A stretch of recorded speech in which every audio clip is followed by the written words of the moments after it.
They're the attackers. And they're winning. In 2022, they stole 625 million. 2025, it's 1.5 billion. Every company that you work for would kill for a growth rate like that. You can see the wins stacking up. How are they winning? Can we learn some of those lessons to help us defend against their attacks? That's why the sort of financial crime and fraud and money laundering stuff and the cybercrime that I cover gets really interesting, because these organized crime operations are based internationally, they're based globally. They don't need AI, they can send phishing emails. That's what they did. They sent phishing emails to employees. The tactics are basic, but the numbers are huge. 8 characters to hack $1 billion. I'm going to tell you how thieves and hackers are using that same technology to steal eye-watering amounts of money and launder it faster than you could believe was possible. How did we get here? How do we arrive at this remarkable point?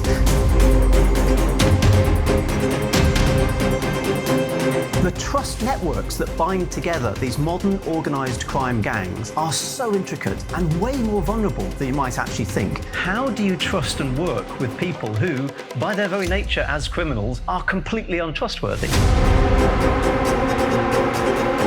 I'm author and investigative journalist. I cover technology and organised crime for, among others, BBC News, Sky News, Channel 4 and so on. This is a lesson for future victims of this gang. If you don't pay up, we are going to leak your data. And that's causing serious concerns for some airlines. They aren't the only British organisation to be targeted. Can technology help? They can stop that person at the border. What's different here is the speed and the scale. And that's what's got campaigners worried.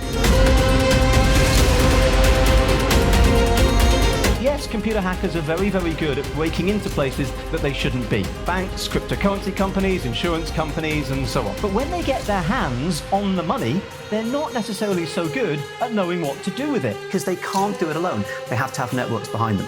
Where do you go for that stuff? And the answer is Christina Chapman. Yes, says Christina. She does the same thing. And she does it again, she does it again. To the point where in that little house that I showed you, she had 72 laptops in the living room. Understand the business. When they attack a business, they start with understanding the business. They learn that if you steal data, you can damage your target. It's weaponization of information.